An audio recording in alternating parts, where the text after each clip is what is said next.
Italy isn't just a country you visit. It's a country that reaches into your mind and refuses to leave.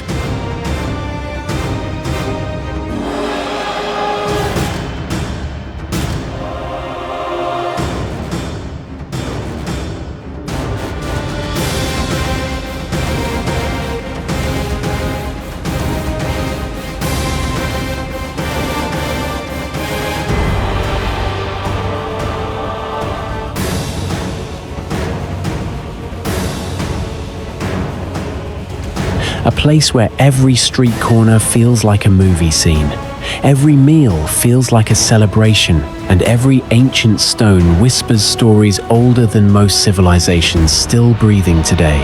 And when you step into Italy, whether you're walking through the shadowed alleys of Venice, standing beneath the colossal marble dome of Florence's Duomo, or watching the sun dissolve into gold along the Amalfi coast, you don't just see beauty, you feel the weight of history pressing gently against your skin, reminding you that people have lived, loved, built, conquered, dreamed, and created here for thousands of years.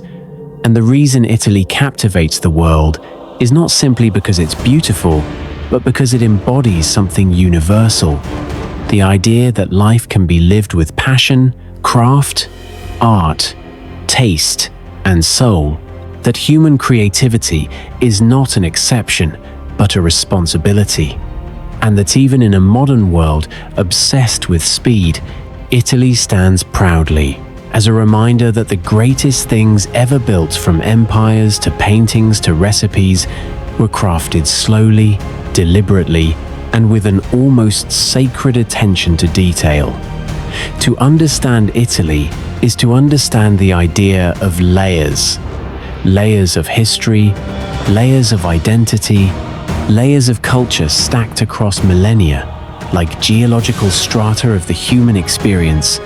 Because before Italy was a unified nation, it was a mosaic of city-states, republics, kingdoms, and empires, each one forging its own traditions that still survive in accents, recipes, architecture, and regional pride.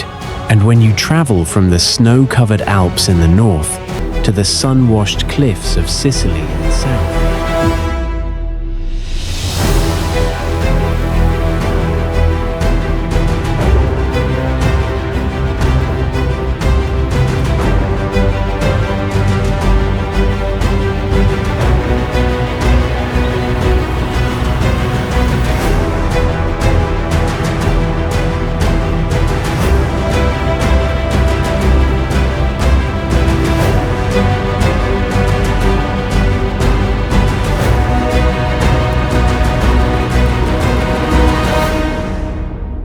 you are not simply crossing geography, you are crossing eras, from Roman imperial highways to medieval fortress towns, from Renaissance palaces to modern metropolises buzzing with scooters and espresso bars.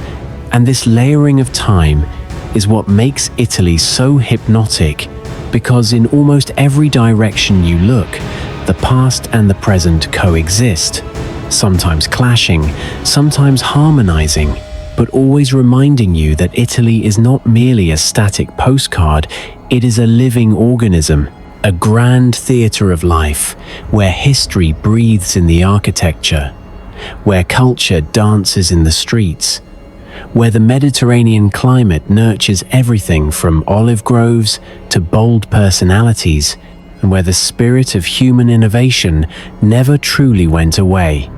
Italy's shape alone, a boot kicking toward the heart of the Mediterranean, reveals its destiny. A crossroads of cultures, a bridge between continents, and a natural meeting place for ideas carried by traders, conquerors, philosophers, and sailors across thousands of years. And this geography shaped everything from the military power of ancient Rome to the maritime mastery of Venice and Genoa, because Italy's long coastline, fertile plains, volcanic soil, and sheltered harbors created the perfect conditions for agriculture, trade, and empire building. And while the north is framed by the towering Alps, a protective wall that has sheltered Italy from countless invasions. The central and southern regions are defined by the Apennine Mountains, which form a spine running down the length of the peninsula, creating pockets of isolated culture that later became the fiercely independent medieval city-states. And this is why Italy feels like many small worlds inside one country, because its geography nurtured individuality while simultaneously granting access to global exchange, allowing Italy to become the birthplace of both the most influential empire in Western history and the artistic revolution.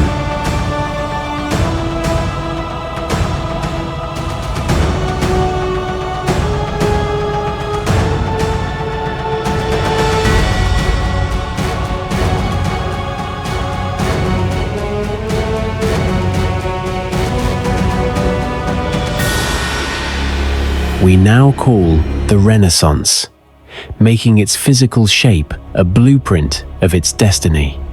Before the marble columns, the aqueducts, the emperors, and the sweeping conquests, Italy was a landscape of diverse tribes: the Etruscans in the north, the Greeks in the south, the Celts in the Alpine valleys, and countless Italic peoples who laid cultural foundations long before Rome became synonymous with power. And it was from this mixture of traditions that the early Romans emerged, absorbing Etruscan engineering, Greek philosophy, and local myths into a hybrid identity that would soon expand far beyond the Seven Hills where it began. And when Rome transformed from a small kingdom into a republic built on political innovation, infrastructure, discipline, and ambition, it didn't just conquer land, it conquered ideas, creating laws that still shape modern legal systems, engineering techniques that remain unmatched, military strategies that are studied today, and cultural concepts like citizenship and civic duty that define the fabric of Western civilization. And by the time Rome became an empire, stretching from Britain to North Africa, from Spain to the Middle East, Italy had become the beating heart of a world superpower, turning the peninsula from a tribal landscape into the most influential political and cultural center the ancient world had ever seen. When we talk about Rome's legacy, we are not talking about ruins frozen in time. We are talking about the foundation of almost everything you interact with daily, because modern architecture, government, engineering, law, language, calendars, roads, aqueducts, and even the alphabet you're reading right now were shaped in some way by the Roman world, which radiated from Italy like a sun, illuminating every civilization it touched. And if you walk through Rome today, past the Colosseum, the Pantheon, the Roman Forum, you're not just witnessing history, you're witnessing the origins of modernity, the birthplace of concrete construction, public stadiums, centralized governance, and urban planning. Ideas so powerful that even 2,000 years after the Western Roman Empire fell, they continue to structure cities and societies worldwide. And the beauty of Italy is that this legacy is not simply trapped behind velvet ropes in museums, it is woven into the streets, the buildings, the laws, the language, and even the identities of the people, making Italy not just a guardian of history, but a living testament to how deeply one civilization can shape the destiny of humanity. When the Western Roman Empire finally collapsed in 476 CE, a date schoolbooks often simplify, but few understand in emotional terms, it didn't feel like the end of the world to the people living through it. Instead, it felt like the slow unraveling of a giant tapestry. As trade networks weakened, cities shrank, literacy declined, and the once unified Roman identity splintered into regional cultures, each adapting to survive in a world that no longer had a single imperial heartbeat holding it together. And out of this fragmentation came the seeds of medieval Italy, a land where Lombards carved out northern kingdoms, Byzantines held strategic coastal territories, Saracen raiders arrived from the south, and the church centered in Rome began accumulating immense political and spiritual power, effectively becoming the most stable institution in a fractured landscape. And while outsiders often think of the fall of Rome as a dark age, in Italy it was more like a rebirth, a moment of redefinition that allowed new identities to form, new power structures to emerge, and a new medieval landscape to take shape. One that would, over centuries, blossom into the Renaissance and set the world on an entirely new intellectual path. As medieval Europe struggled to rebuild itself, Italy took a completely different direction, morphing into a mosaic of fiercely independent city-states: Venice, Florence, Genoa, Milan, Pisa, Naples, Siena, and dozens more, each one operating like a mini-country with its own armies, currencies, dialects, alliances, rivalries, and aspirations. And this political fragmentation, far from being a weakness, created a competitive environment that accelerated cultural development, economic innovation, and artistic experimentation. Because when a single king does not control innovation, dozens of competing leaders fund it with an almost obsessive desire to outshine one another. And this is why medieval Italy was unlike anywhere else in Europe. Venice built a maritime empire spanning the Mediterranean and the East. Florence became a banking powerhouse whose currency, the florins, stabilized European trade. Genoa developed a commercial network that stretched from North Africa to the Black Sea. And Milan emerged as a center of engineering and metalwork. And this rivalry didn't simply create wealth, it fostered creative tension, intellectual curiosity, and civic pride that would eventually explode into the Renaissance, proving that sometimes fragmentation doesn't hinder greatness. Sometimes it fuels it like nothing else. If Italy is a land of contradictions, Venice is its masterpiece. A city built on water, founded by refugees fleeing barbarian invasions, raised on wooden piles, driven into muddy marshland, and transformed over centuries into the world's most improbable superpower. An independent republic that dominated Mediterranean trade, negotiated with emperors and sultans, developed its own distinctive art style, and built architectural wonders that seem to defy physics. And walking through Venice today, drifting through the Grand Canal, or crossing arched bridges, connecting narrow alleyways, you are experiencing what was once the Silicon Valley of the medieval world, a center of innovation that mastered shipbuilding, diplomacy, printing, finance, and navigation, becoming so wealthy that its merchants decorated the city with palaces that shimmered like marble-clad jewels.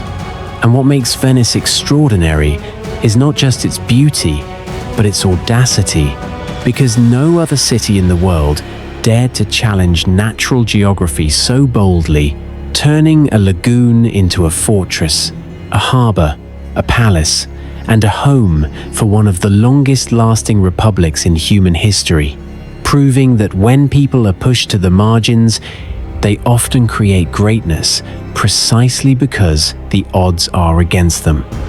To understand Florence is to understand the very origin of what we today call the modern world.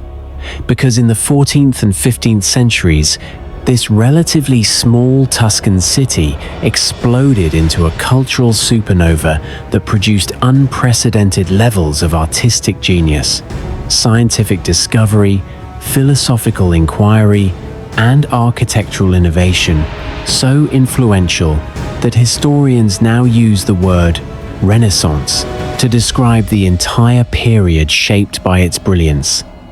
And at the heart of Florence stood families like the Medici, wealthy bankers who realized that power was not only accumulated through money or armies, but through culture, through patronage, through elevating thinkers whose ideas could transform society.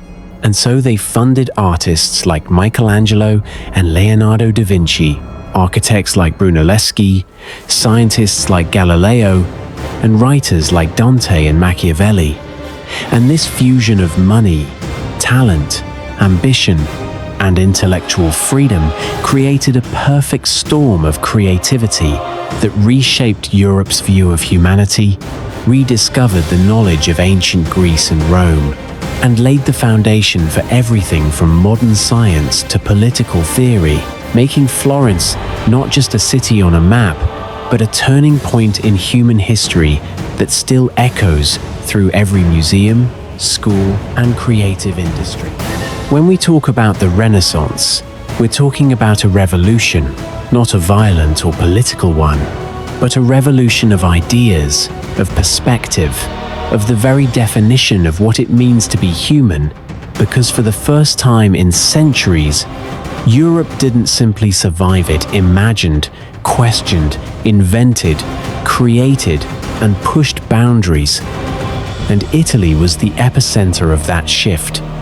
And the artists, engineers, and thinkers of Renaissance Italy fundamentally rewired how the West approaches art, science, anatomy, architecture, geometry, perspective, philosophy, and even the concept of the individual, generating breakthroughs that still define our worldview. Michelangelo's sculptures taught the world about human anatomy through marble. Leonardo's notebooks rewrote engineering and anatomy. Brunelleschi reinvented architecture with the dome of Florence's cathedral. Raphael perfected harmony in visual composition, and Titian reinvented color. And all these innovations weren't random. They were the result of a culture that valued experimentation, mentorship, competition, and the rediscovery of ancient texts, creating a perfect ecosystem for brilliance and establishing Italy as the birthplace of a creative movement that still shapes how we think, create, design, and understand beauty today. Long before Italy unified in 1861, the idea of Italy lived in the minds of poets, philosophers, rebels, and dreamers who believed the fractured peninsula, divided among foreign empires, local monarchies, and rival city-states, could one day stand together as a single nation. And this idea simmered for centuries until the 19th century, when a wave of political movements, known as the Risorgimento, swept across the land, fueled by intellectuals like Giuseppe Mazzini, military leaders like Giuseppe Garibaldi, and statesmen like Cavour. And the struggle for unification was not a clean or peaceful process, but a patchwork of battles, uprisings, diplomatic maneuvers. When Italy finally unified under King Victor Emmanuel II, it was less a sudden birth and more a long-awaited realization of a national dream. A moment when the people of Venice, Naples, Rome, Sicily, Tuscany, and the northern plains could finally see themselves as part of something larger, a country still young, still uneven, still wrestling with regional differences, but undeniably bound by a story thousands of years old, proving that sometimes nations are not created by force, they are created by belief. When Rome was chosen as the capital of the newly unified Italy in 1871, it wasn't simply a political decision, it was a symbolic gesture, a reclamation of a legacy that stretched back through emperors, popes, artists, and philosophers. And the Rome that Italy inherited was not the vibrant metropolis you see today, but a quieter, almost rural city, dotted with ancient ruins, Renaissance palaces, and medieval churches. waiting to be transformed into the modern heart of a new nation. And over the next century, Rome was reshaped by construction booms, archaeological excavations, political upheavals, and waves of migration that turned it into a living museum, one where modern government buildings stand a stone's throw away from the Colosseum, where scooters weave around fountains designed by Baroque masters, and where trains rush beneath streets that hold layers of buried temples, baths, and villas. And this duality, ancient and modern intertwined, is what gives Rome its electric character today, a city always being reborn, always balancing grandeur with chaos, always reminding us that Italy's capital is not defined by a single era, but by its ability to survive, transform, and rise again every time history shifts beneath its feet. Italian culture cannot be summarized by a single word or phrase because it is more than food, more than fashion, more than art. It is a lived philosophy, a worldview shaped by centuries of craftsmanship, family traditions, regional pride, and a deep belief that beauty matters in everyday life. And this is why Italians don't simply eat, they dine. They don't just walk, they stroll. They don't just talk, they converse with passion, humor, and expressive gestures that give language a physical dimension. And whether you are in a Tuscan village where locals gather in piazzas at sunset, or in Naples, where life spills into the streets in a symphony of voices and aromas, or in Milan, where fashion, design, and innovation shape a fast-paced rhythm.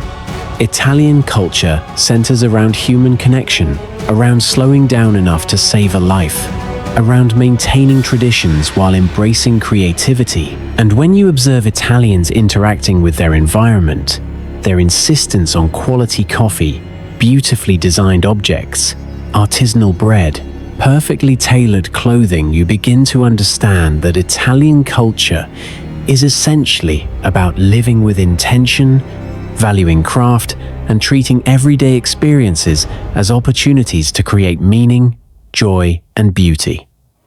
If Italian culture is the body, the Italian family is its heartbeat, a multi-generational structure that shapes values, traditions, and social life in ways that remain strong even in the modern age.